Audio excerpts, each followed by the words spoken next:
Did you set a stretch goal this year? How do you know what the right amount of stretch is? What if your goal is just crazy and unrealistic and not good at all? How much is too much? And what is ridiculous and what is a good kind of challenge? These are the questions that the people in my Starship community ask me, and so we are going to talk about it this week. Welcome to Explore Your Enthusiasm with me, Tara Swiger. Today, I'm going to answer the questions I got in the Starship about setting a big goal and how you know if how big is too big, how much is too much. Are you just being delusional, as one person asked? Is there a way to know what's realistic? Now, I struggled with this question for a while because, like so many questions that have to do with your motivation and your goal setting and you pushing past your own perceived limits, it comes down to you. I can't know what is too big a goal for you or what's too much of a stretch for you. I don't know if stretching yourself is good for you, if you find a stretch goal motivating, or if you find this particular goal motivating. I don't know. But I thought about it some more and I realized there's some questions you can ask yourself to figure out if a stretch goal is a good way for you to go and if whatever goal you set is a good goal for you. But the first thing I want to say is that even if your goal is super unrealistic, like there's no way you could possibly reach it if you look at any of the world, the time-space continuum, and there's just not a chance you're going to reach it, that doesn't actually make it a bad goal. We don't measure goals on whether they're reachable or not. Now, I know there's like the SMART goal setting where it's like time-bound and reachable and realistic, right? But that's not what I'm talking about here. What really matters, and I really want you guys to get this, so I'm going to say this a couple times. What matters is what your goal does for you. So if your goal gets you fired up, gets you inspired, gets you working your tail off, then it's a good goal. Now, if your goal gets you feeling defeated and like it's too big and like it's oppressive, then it's not a good goal. No matter how smart your goal is, if it doesn't make you feel amazing and it doesn't make you feel inspired, it's not doing its job. So I've said this a few times over the years, but it bears repeating. Your goal itself doesn't actually matter. Setting a goal is a tool that helps you make the plan to get there. What really matters, and I've seen this proven time and time again with the businesses I work with, what really matters is that you have that plan and that the plan is flexible, that you're learning from the plan all the time, that you're changing up the plan when you learn things, and that plan moves you closer to where you want to be. It is really easy to make a plan that takes you to a business you don't want. So how do you know where you really want to be? You set a goal. You set a goal that delights you and that inspires you. It's not the goal itself that matters. It's having a picture on the horizon that you're walking towards. It's like if you were totally lost in a snowstorm and you saw a house far in the distance and you were walking towards that house. It doesn't actually matter if anybody's home. It doesn't matter if they have a telephone. It doesn't matter if their power is out. The fact is you have something to walk towards. And if you were just in a snowy blizzard and you couldn't see anything, you would have no idea what direction to walk in. That home is what you're walking towards. You might find when you get there, it's not what you want. That's okay. You at least have moved in the direction of like people and houses. I don't know. I just came up with that metaphor. Hopefully it makes sense. So there are a few things you can do to see if your goal is realistic, if that's what inspires you. But again, the goal itself doesn't matter. What matters is that it helps you create a doable plan that you feel inspired by each day and you get up and you do it. So yes, you can do some math to see if your goal is aligned with the pace you've been building your business so far. So I think when some people ask, is my goal ridiculous? This is what they're looking for. They're wondering, how do I know if my goal is within the realm of possibility? So what you do, and this is hard to do if you just started your business, you just gotta wait a bit. You look at your rate of growth over the last few years. Now, if you just started your business 6 months ago, you could look at your rate of growth each month. But frankly, like, a lot is going to change in the life of your business. The startup phase is kind of nothing like the ongoing growth phase or like the maintenance phase of your business. So an example would be if over the last 2 years your business has grown 20% per year, then a really realistic income goal for 2018 would be to set an income goal that's 20% bigger than last year. And you could even set 25% if you're going to make some changes in how you do things. But the most realistic goal would be the exact same rate of growth you've been maintaining. But what if you are tired of doing things the way you've been doing things? What if you want to change up everything? What if you want to stop some of your marketing activity? What if you want to add a whole new marketing channel? What if you want to sell in all new places? What if you are committed to doing the work, you're committed to trying launches, you're committed to constant change and growth, and you haven't been in the past? It is totally possible that your business could grow 40% or 50% or 100%.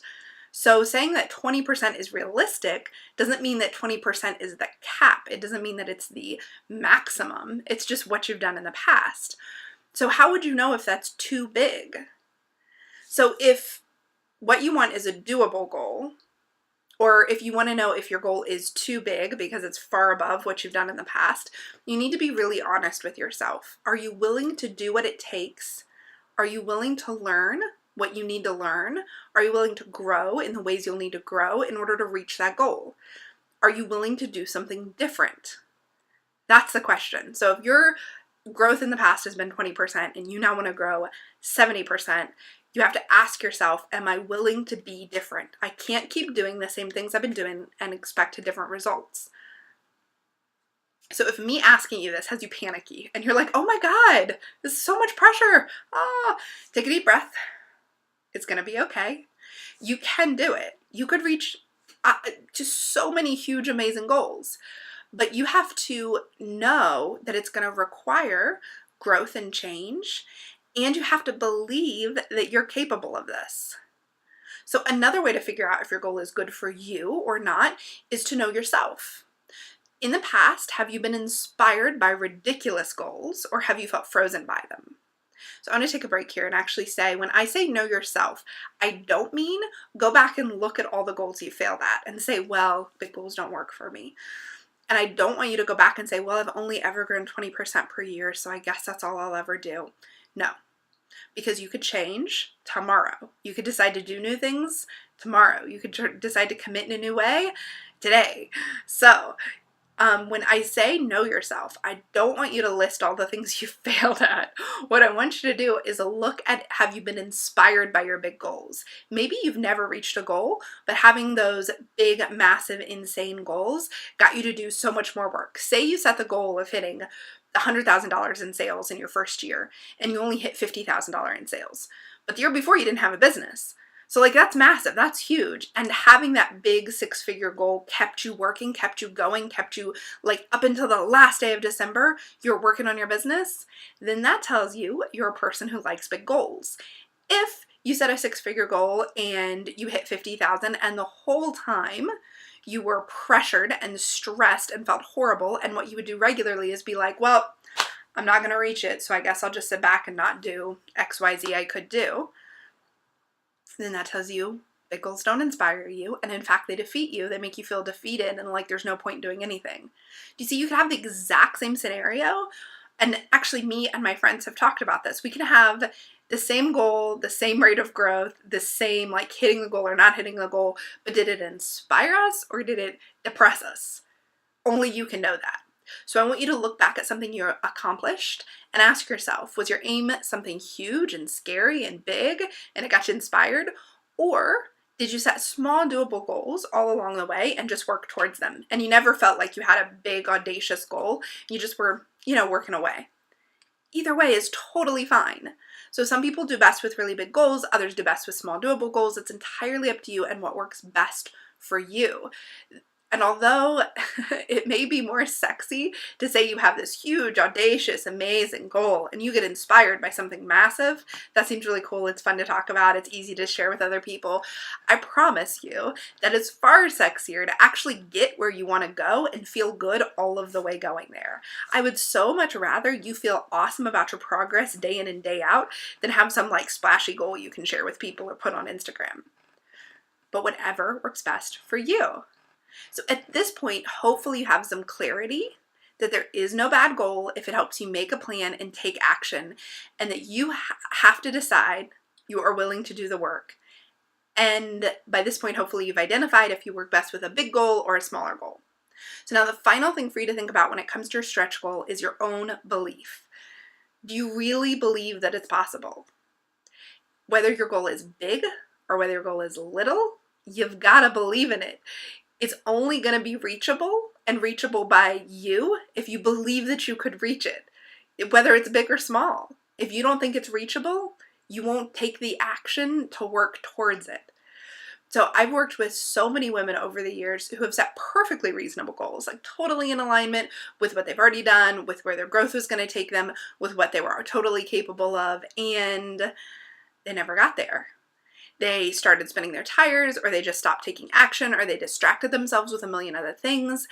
And like, why? Why would you do that if your goal was good and it was perfect and you were on your way? It's because they didn't believe they could reach the goal. So they didn't take action. They stopped working on it, or they got distracted because they thought, well, that's not really reachable. Even if it was perfectly in alignment from the outside standards of what would be doable, they just thought, I don't know. So sometimes we have blocks about certain levels, certain income levels, certain rank levels, certain numbers of sales, certain numbers of customers. And even if it's perfectly like we had 15 store accounts and now we're going to have 20, and that seems really doable, something about that 20 just freaks us out. We don't actually believe we're capable of that. So, and the important thing is, if you don't believe you're capable of it, you can't make yourself take action because you won't really believe it's leading anywhere. And you will secretly think it's a waste of time. Even if you don't consciously say that, subconsciously you're going to be like, well, what's the point? I don't even know if I can handle that once I have it. So you absolutely have to believe in your goal, and you have to believe in yourself in order for any goal to work for you. So I want you to keep that in mind when you set a big goal. Do you believe, or are you willing to develop the belief that it's possible?